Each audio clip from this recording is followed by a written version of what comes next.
अस्सलाम वालेकुम रहमतुल्लाहि व बरकातुहू। वालेकुम अस्सलाम वरहमतुल्लाहि। वालेकुम अस्सलाम। सब खैरियत से हैं? हाँ, अल्हम्दुलिल्लाह। आपके?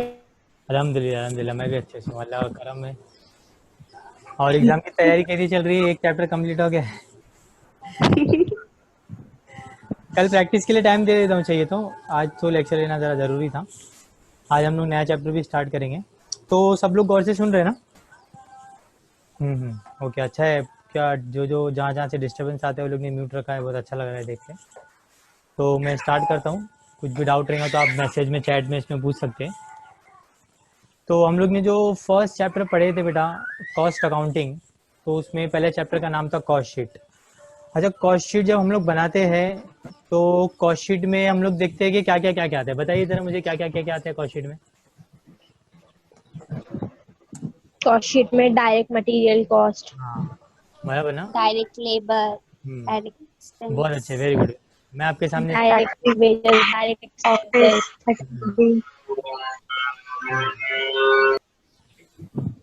डायरेक्ट मटेरियल है, डायरेक्ट वेजेस है, डायरेक्ट एक्सपेंसेस है, और क्या क्या बच्चे लोग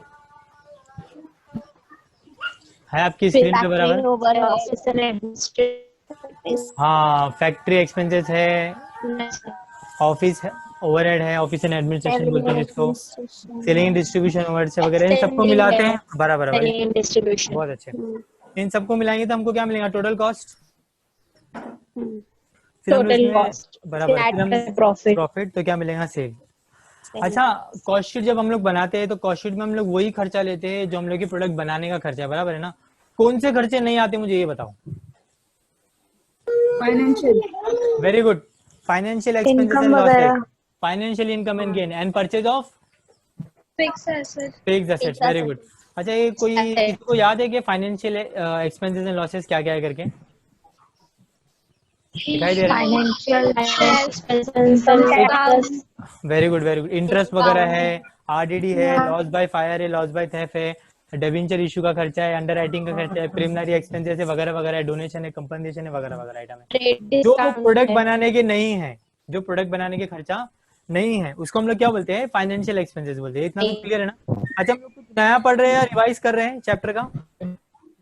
रिवाइज कर रहे। रिवाइज कर रहे हैं, वेरी वेरी गुड बेटा। अच्छा, फाइनेंशियल एक्सपेंसेस एंड लॉसेस तो आपको पता था ही पहले से, मैंने एक बार रिवाइज करा दिया। दूसरा क्या है बताओ? फाइनेंशियल इनकम एंड अच्छा, फाइनेंशियल एक्सपेंसेस एंड लॉसेस तो इसीलिए नहीं लेते क्योंकि वो प्रोडक्ट बनाने का खर्चा नहीं है। फाइनेंशियल इनकम एंड गेन क्यों नहीं लेते? क्योंकि वो प्रोडक्ट से रिलेटेड नहीं है ना, वो प्रोडक्शन से हाँ, रिलेटेड नहीं और कोई बोल सकता है क्या? और आंसर है। एकदम और एक्सपेंस, एक्सपेंस वगैरह जो भी है वही वेरी लेते हैं गुड, cost। क्योंकि कॉस्ट शीट में सिर्फ खर्चा लेते हैं और खर्चे को भी जो प्रोडक्ट बनाने का नहीं है उसको नहीं लेते हैं। तो इनकम तो ऐड ही नहीं करते ना बेटा अपन तो। डिविडेंड रिसीव, हाँ, discount receive, rent receive, bad debt recovered, profit on sale of fixed assets, वगैरह वगैरह आइटम लेते हैं क्या अपन? क्लेम रिसीव, शेयर नहीं, ट्रांसफर फीस, ये तो आते ही नहीं है, बराबर है? अच्छा, तीसरा चीज क्या नहीं आते बताओ? Purchase of fixed assets. अच्छा, परचेज ऑफ फिक्स्ड एसेट्स क्यों नहीं लेते? रीजन बताओ। आज तो मैं आपसे रीजन पूछ रहा हूँ क्योंकि मैंने बता चुका है ये सब आप लोगों को। क्योंकि उसको क्योंकि ये सब डेप्रिसिएशन वगैरह प्रोडक्शन का खर्चा नहीं है, अरे बाबा, इसलिए। मशीनरी तो लगती है ना प्रोडक्ट बनाने के लिए, कैसी बात कर रहे हैं आप? लैंड बट एंड उसका बिल्डिंग परचेज से बैलेंस कुछ शीट में रिकॉर्ड करते हैं इसलिए। तो बैलेंस शीट में क्यों रिकॉर्ड करते हैं? यहाँ रिकॉर्ड करो ना, आपका तो खर्चा तो हो रहा है ना प्रोडक्ट बनाने में। लैंड एंड बिल्डिंग यूज हो रही है, ऑफिस यूज हो रही है, शोरूम बट का खर्चा हो उससे रहा डायरेक्टली रिलेटेड नहीं है, डायरेक्टली इनडायरेक्टली रिलेटेड रिलेटेड है प्रोडक्ट ना। बनाने से पहले लेते हैं ना उसको, फिक्स एसेट्स को। है। देखो, अगर डायरेक्टली नहीं है ना तो इनडायरेक्ट लिखो ना। आपके पास तीन तीन इनडायरेक्ट है, फैक्ट्री का इनडायरेक्ट, ऑफिस का इनडायरेक्ट है, सेलिंग डिस्ट्रीब्यूशन का इनडायरेक्ट है, मशीनरी को आप फैक्ट्री में लिख दो, बराबर है ना? ऑफिस बट का ये जो एक्सपेंस फर्नीचर है, नहीं है ना सर, हाँ, वेरी गुड, आप थोड़ा आंसर के करीब आते जा रहे हैं। ये ये एक्सपेंस नहीं एक्सपेंसेस है। है, लेकिन ये कैपिटल एक्सपेंडिचर बोलते हैं इसको। क्या बोलते हैं इसको? हाँ, क्या बोलते हैं कैपिटल इसको? और एक्सपेंडिचर। कैपिटल कैपिटल एक्सपेंडिचर अलग एक्सपेंडिचर, होता है, रेवेन्यू एक्सपेंडिचर अलग होता है। हम लोग जो रिकॉर्ड रेवेन्यू करते अलग हैं होता है। वो रेवेन्यू रिकॉर्ड करते हैं। हम लोग ये सब चीज लेते हैं, हाँ, लेकिन लेने का स्टाइल कैसा होता है मैं बता देता हूँ आपको। मशीनरी नहीं आते, मशीनरी का डेप्रीसिएशन आता है फैक्ट्री में। फर्नीचर नहीं आता है, फर्नीचर का डेप्रीसिएशन रेवेन्यू नेचर का खर्चा आता है ऑफिस में। कंप्यूटर नहीं आता है, कंप्यूटर का खर्चा। डेप्रिसिएशन आता है ऑफिस में। हाँ, उसी तरह से खर्चा अगर वगैरह। फैक्ट्री का लैंड एंड बिल्डिंग है तो फैक्ट्री में आता है, ऑफिस का है तो ऑफिस में आता है, शोरूम का है तो शोरूम में आता है, और डिलीवरी वैन का जो खर्चा है वो किधर पे आता है? एस&डी। ये इसको अच्छा, मेरे को एक बात पूछो आप लोगों से, अगर ये 3 तरह के खर्चे, financial expenses and losses, financial income and gain and purchase of fixed assets, ये सब यहाँ नहीं आते तो लिखते कहाँ है अपन? बैलेंस शीट Balance और प्रॉफिट एंड लॉस में।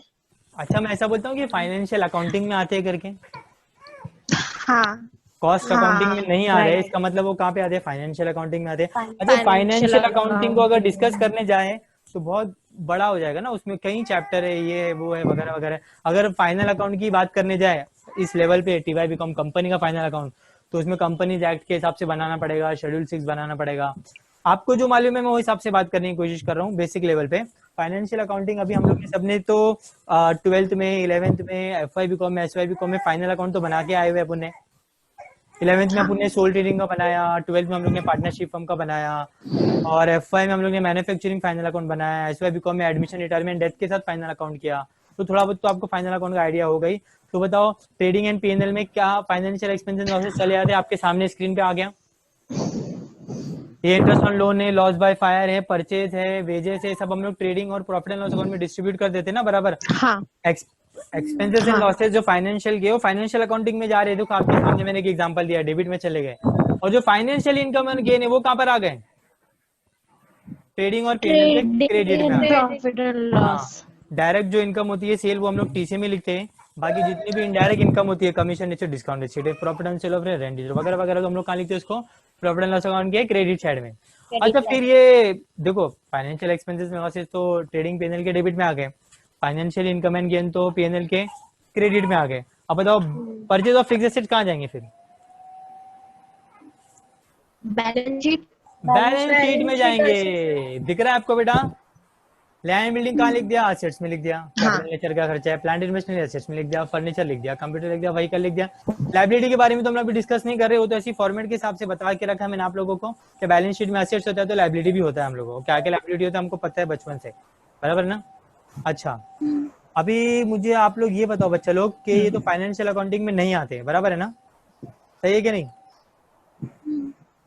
कॉस्टिंग में जो नहीं आते वो फाइनेंस में आ ही जाते हैं। कंफर्म है इतना?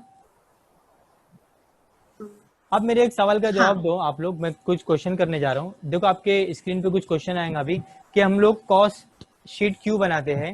बताइए, why do we prepare cost sheet? To find out the related cost. बहुत सही जवाब था ये। ताकि हमें क्या मालूम पड़े? प्रोडक्शन का कॉस्ट। कॉस्ट मालूम पड़े। चलो और बताओ क्यों बनाते हम लोग कॉस्ट शीट? ओह नो, हाँ बताइए बताइए। Selling price. Very good. जब कॉस्ट मालूम पड़ेगा तो क्या डिसाइड कर पाएंगे अपन?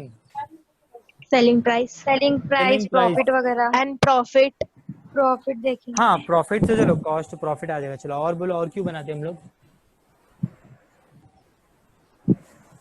और दिमाग लगाइए, मुझे बताइए। और देखते हैं मतलब बिजनेस में कितना आगे, मतलब आगे बढ़ा है, यानी लॉस हुआ, प्रॉफिट हुआ। अच्छा, तो चलो ये तो कॉस्ट और प्रॉफिट में ही कवर हो गया, वो सेल वगैरह, क्योंकि सेल मालूम पड़ जाएगा, कॉस्ट मालूम पड़ जाएगा, तो प्रॉफिट और लॉस वगैरह सब मालूम पड़ेगा। अच्छा, एक बात मैं एक क्वेश्चन करने जा रहा हूँ आपसे। मैं समझो अपन ने एक पेन बनाया और उस पेन की कीमत आ रही है 18 रुपए, बराबर है? हाँ बराबर ना? और सामने वाला वो पेन अगर 12 रुपए में बेच रहा है, सेम मतलब क्वालिटी भी सेम है, ब्रांड अलग है, दोनों ब्रांड अलग है, तो बताओ पब्लिक ये अपनी 18 वाली पेन खरीदेंगे क्या लोग की 12 वाली पेन खरीदेंगे? क्योंकि 12 क्वालिटी वाली। और ड्यूरेशन और जितना भी है 0.5 0.7 जो भी बनाया, कौन सा खरीदेंगी? 12 वाली। क्या 12 अपन वाली। मार्केट में सरवाइव कर पाएंगे क्या ऐसा बिजनेस करके? 18 रुपए का तो अपना आ रहा है, तो कहाँ से अपन नहीं। 12 रुपए में कहाँ से बेच पाएंगे? तो अपने को क्या करना पड़ेगा? थोड़ा कॉस्टिंग कम करना पड़ेगा। सही बोल रहा हूँ? क्योंकि अगर कंपटीशन में उतरना है तो उस लेवल पे आके बेचना पड़ेगा, लॉस में तो बेच नहीं सकते। कॉस्ट को कम करना पड़ेगा। अब कॉस्ट में हमारे पास दो खर्चे, डायरेक्ट और इनडायरेक्ट। डायरेक्ट को तो किसी भी हालत में नहीं कर सकते, मटेरियल कम करेंगे तो नहीं चलेगा, वेजेस भी कम करेंगे तो नहीं चलेगा। अपने को कौन से खर्चे कम करने पड़ेंगे बेटा? इनडायरेक्ट खर्चे कम करने पड़ेंगे। और ये अब अपने को कब पता चलेंगे? जब कॉस्ट शीट बताएंगे कि डायरेक्ट कितना है और इनडायरेक्ट कितना है। इनडायरेक्ट में समझो अगर 5 वर्कर काम कर रहे हैं इनडायरेक्ट में फैक्ट्री में, तो अपन क्या करेंगे? लोग को 3 को रखेंगे, 2 की सैलरी कम कर देंगे, निकाल देंगे लोग को। समझ में आ रहा है क्या? इनडायरेक्ट के खर्चे अपन कम कर सकते हैं, लेकिन डायरेक्ट के खर्चे कर सकते हैं क्या? नहीं कर सकते। इससे हम लोग करते हैं नहीं कर कॉस्ट को कंट्रोल। क्या करते हैं हम लोग? Cost cost control. समझ में आ रहा है ना? प्राइस कैसे मैंने ऊपर नीचे किया। डायरेक्ट को तो हम लोग नहीं कर सकते क्योंकि कंपलसरी खर्चा है, प्राइमरी खर्चा है वो, बराबर ना। सेकेंडरी जो खर्चा है और अलाना फलाना डिमकाना खर्चा है, उसको अपन क्या कर सकते हैं? कम कर सकते हैं। तो कॉस्ट शीट बनाने का एक रीजन और भी है कि हम लोग कॉस्ट को क्या करेंगे? बताइए, आपके सामने स्क्रीन पे लिखा हुआ है, कंट्रोल कर रहे हैं। समझ में आया इसका मतलब क्या होता है? कॉस्ट को कंट्रोल किस तरह से किया जाता है। ये कॉस्ट शीट बनाने का, कॉस्ट अकाउंटिंग करने का ये मकसद होता है। चलो और भी हम लोग मकसद करने वाले डिस्कशन। जो बच्चे वहाँ पे पेन से कुछ लिख रहे बेटा, अंडू कर लो लोग, सॉरी नहीं तो मुझे यहाँ से उसको फिर वो गलती से हो नहीं चलेंगे। It's okay, no problem. अच्छा, किसी ने साइड में भी ऐसा लाइन मार के रखा हुआ है, वो देखता हूँ बाद में। अच्छा, और कॉस्ट शीट को बनाते जरा दिमाग लगाओ। हाँ, चला गया। और जरा दिमाग लगाओ, क्या क्यों ऐसा करते? अच्छा, ये तो मेरा एक सवाल था, अब दूसरा सवाल करने जा रहा हूँ मैं। अगर सामने वाला कोई आता है, समझो आपका कोई भी चीज का फैक्ट्री है, वो बोलेगा कि भाई मुझे इतना प्रोडक्ट बनाना है, कितना खर्चा होगा, आप उसको क्या बेस पे बताएंगे? वो बोले, चलो आपका एक एग्जांपल ले लो कि आपका बैग का कारखाना है, बैग की फैक्ट्री है आपकी, बैग्स वगैरह बनाते हैं आप, ट्रैवलिंग बैग, स्कूल बैग, ये बैग, वो बैग, जिम बैग, पर्स वगैरह, जो भी समझ गए ना, टाइप में आ गया सब। अभी आ गया कोई और बोला कि मेरे को ना 2000 बैग चाहिए स्माइल क्लासेस के नाम से, फॉर एग्जाम्पल। तो बताओ आप उसको क्या हिसाब से एस्टिमेट करके देंगे? मतलब उसको आप कॉस्टिंग कैसा बताएंगे आप लोग? ये कॉस्ट शीट से देखकर बताएंगे। पहले तो आपके पास बेस ईयर का कॉस्ट होगा ना, कि आपने 1000 का तो बनाया होगा ना कभी, जब आपने इतना कारखाना खोल के इतना साल हो गया आपको बिजनेस करके, तो कुछ ना तो कुछ मैन्युफैक्चर किया रहेगा, 500, 100, 1000, 1500, बराबर है कि नहीं? हाँ। उसको बेस बनाएंगे और उसके बेस पे उसने जितना यूनिट अपने को बताया है उसको अपन क्या करेंगे? एस्टिमेट करेंगे। और एस्टिमेट करना तो आपको आता ही है। फिक्स का अमाउंट सेम लेना है, वो तो कम होने वाले नहीं, और जो वेरिएबल है उसका पर यूनिट सेम ले लेंगे, और उसको फटाफट क्या करके बताएंगे?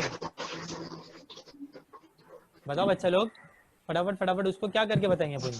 कैलकुलेट करके बताएंगे। हाँ, इसको क्या करना बोलते हैं? एस्टिमेट करना बोलते हैं। तो कॉस्ट शीट बनाने का एक मकसद और समझ में आ गया बेटा। और जब आप कॉस्ट शीट बनाएंगे तो आपको आपकी क्या मालूम पड़ेगी? स्क्रीन पे आते जा रहे हैं ना, मैं बोलते जा रहा हूँ तो कैपेसिटी।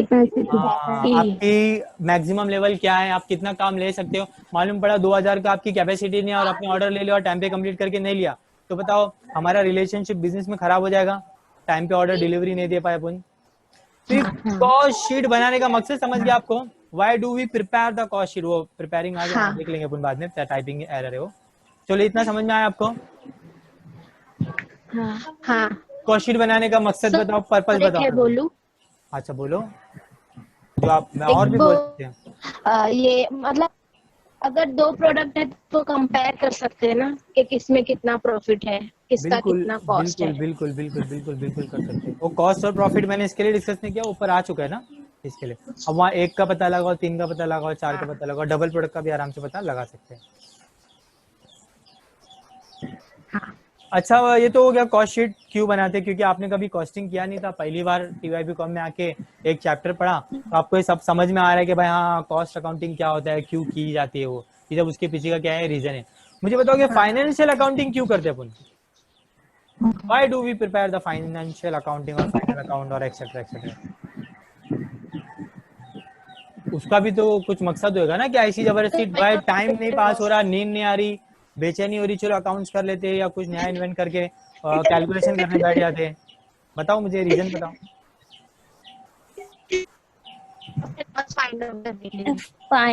क्या फाइंड आउट करने के लिए? प्रॉफिट और लॉस। Profit and loss. अरे भाई क्या बात कर रहे हैं, अभी प्रॉफिट और लॉस से पीछे ही मालूम पड़ गया था अपने को। ये देखो, ये लेट आने वाले बच्चे, पीछे मैं नहीं था ना भाई। हाँ वही तो बोल रहा हूँ, लेट आने वाले बच्चे क्या बोल रहे हैं। लेट आने वाले बच्चे के लिए तो इधर कॉस्ट भी मालूम पड़ गया, सेल भी मालूम पड़ गया, मतलब प्रॉफिट भी मालूम पड़ गया। कितना पैसा अपन ने बिजनेस में लगाया, अच्छा, वेरी गुड वेरी गुड, ये थोड़ा सही लग रहा है मेरे को।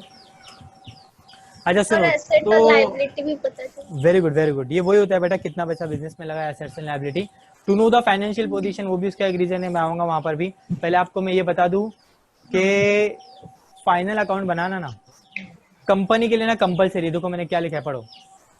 अब वो एक्ट 2013 है, शेड्यूल रिवाइज शेड्यूल 6 है, उसके बारे में हमको डिस्कस नहीं करना है, आपको सिर्फ बेसिक नॉलेज दे रहा हूं मैं कि कंपनी अगर है तो उसको क्या बनाना जरूरी होता है, मस्ट प्रिपेयर, कंपलसरी है, फर्ज है। Final account. फाइनल अकाउंट नहीं बनाएंगे तो चलेगा क्या? नहीं, गवर्नमेंट फिर क्या करेगी पता है ना, आगे का काम।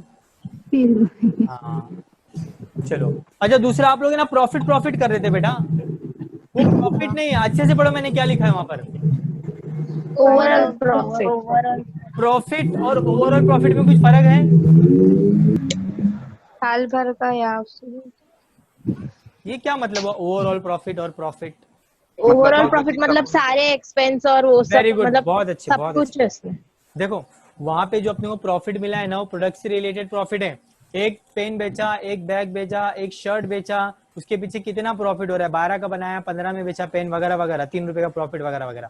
तो ओवरऑल प्रॉफिट का मतलब क्या बेटा, इसमें कॉस्टिंग का भी खर्चा मिलेगा, इसमें फाइनेंशियल का भी खर्चा मिलेगा, क्योंकि जब लोग ट्रेडिंग पैनल बनाते हैं तो वहां पे भी तो परचेज लिखते हैं ना, परचेज मतलब रॉ मटेरियल परचेज, वहां पे तो वेजेस लिखते हैं ना, वेजेस मतलब डायरेक्ट वेजेस, बराबर है क्या नहीं?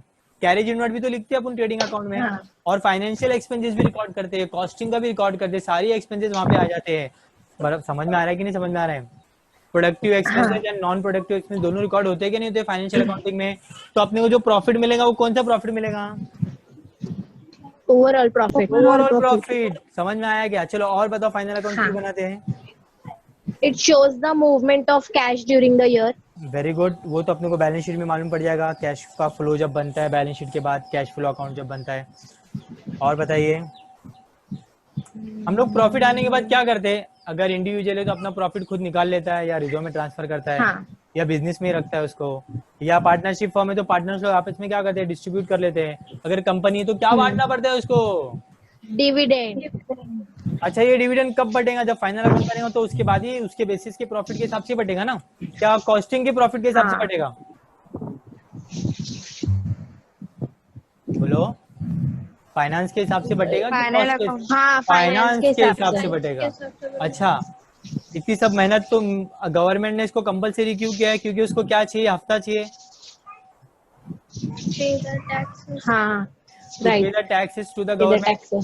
अगर ये नहीं बनाएंगे तो गवर्नमेंट को टैक्स कैसा भरेंगे? और गवर्नमेंट को टैक्स भरना रहता है, इसके लिए तो गवर्नमेंट ने हाँ। कंपनी को क्या किया है, कंपलसरी किया है। और लास्ट में क्या है बेटा, जो जो आप लोग बोल रहे थे कैश का वगैरह वगैरह, no the financial position. Financial position से अपने को मालूम पड़ता है वेदर अपन सॉल्वेंट है या इनसॉल्वेंट है, बराबर है ना? Whether the person is our debtor और क्रेडिटर, मतलब वो हमारे सामने वाले बंदे से पैसा आने वाला है या उसको देने वाले हैं, बराबर। हाँ। इस फाइनेंशियल पोजीशन में बहुत सारी चीजें आ जाती है, पूरा बैलेंस शीट कवर होता है, हमारा एसेट्स भी पूरा कवर होता है और लाइबिलिटी भी पूरी कवर होती है। आपको बात समझ में आती है ना? पक्का हाँ। कंफर्म हाँ ना? सर। हाँ।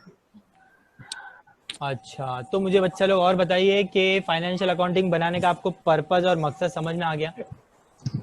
हाँ आया। आ गया, चलो बहुत अच्छा लगा सुन करके कि आपको समझ में आ रहा है। अगर मैं डिफरेंसेस पूछूं आपसे कि कॉस्टिंग में और फाइनेंस में क्या डिफरेंस है, तो आप क्या क्या सोचकर बताएंगे? बताओ मुझे, बताओ कि कॉस्ट अकाउंटिंग कंपलसरी है क्या? नहीं। देखो नहीं है। फाइनेंशियल अकाउंटिंग बनाना जरूरी है? हाँ कंपलसरी है। अच्छा सुनो, मैं इस पे थोड़ा और एक दो लाइन बोलना चाहूंगा आप लोगों को और अच्छा समझने के लिए। फाइनेंशियल अकाउंटिंग तो हमारी मजबूरी है बनाना, हाँ। बराबर है ना? और हाँ। कॉस्ट अकाउंटिंग करना ये हमारी जरूरत है। हाँ। दोनों में फर्क समझ में आ रहा है क्या? कॉस्टिंग हम क्यों करते हो तो आपको रीजन मैंने सब डिस्कशन करके आया, वो हमारी जरूरत होती है ना हमको भाई, तो ही हम लोग कॉस्टिंग करते हैं ना। और फाइनेंशियल अकाउंटिंग करना कि हम लोग को करना ही है, नहीं करेंगे तो नहीं चलेगा, बराबर बात समझ में आ रही है क्या? हाँ सर। Very good. अच्छा मुझे बताओ, कॉस्टिंग में जो एक्सपेंसेस होते हैं वो किससे रिलेटेड एक्सपेंसेस होते हैं? प्रोडक्ट रिलेटेड होते हैं। Very good. और यहाँ और प्रोडक्शन से फाइनेंशियल अकाउंटिंग में क्या होते हैं? Whole organisation expenses. Very good बेटा। चलो मुझे ये बताओ कि, अच्छा सुनो सुनो, मैं आपको और एक बताता हूँ और क्या क्या डिफरेंस होते हैं कॉस्टिंग में और हमारे फाइनेंशियल अकाउंटिंग में। जब हम लोग क्लोजिंग स्टॉक का वैल्यूएशन करते हैं कॉस्ट अकाउंटिंग में, तो उसका मेथड क्या होता है? या तो यूनिट पर यूनिट दिया रहता है तो यूनिट को पर यूनिट से मल्टीप्लाई कर दे तो अमाउंट आ जाता है, या तो हमको क्या करना पड़ता है क्लोजिंग कॉस्ट ऑफ प्रोडक्शन का यूनिट लेना पड़ता है, मल्टीप्लाई करना पड़ता है कॉस्ट ऑफ प्रोडक्शन के पर यूनिट। ये उसका मेथड है, बराबर है ना।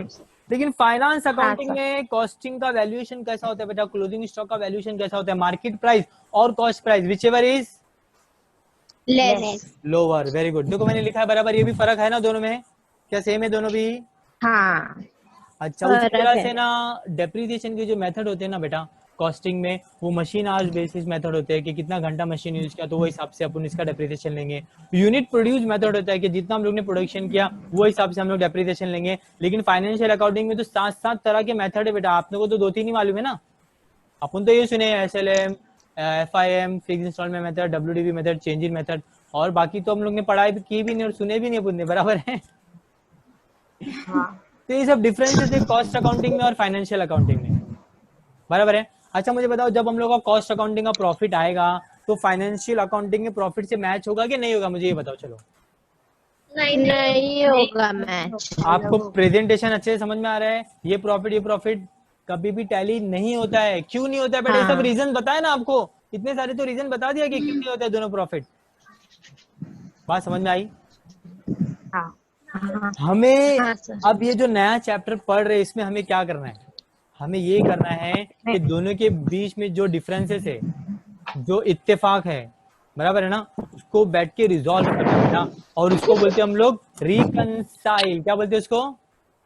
तो हम हमारे जो चैप्टर का नाम है वो क्या है? Reconciliation of cost and financial accounting. हमको दोनों के बीच में सेटलमेंट करवाना है। क्या क्या डिफरेंस है वो दूर कराना है, दोनों के बीच में मांडोली करना है। बात समझ में आ रही है क्या? दोनों के बीच में सुलह कराना है। सुलह कराना मतलब क्या इमरान? इमरान सुलह करना मतलब क्या? चाइना का हाँ क्या बोला इमरान ने? इमरान क्या बोल रहा? निकाह कराना? अरे बेटा वो अलग होता है।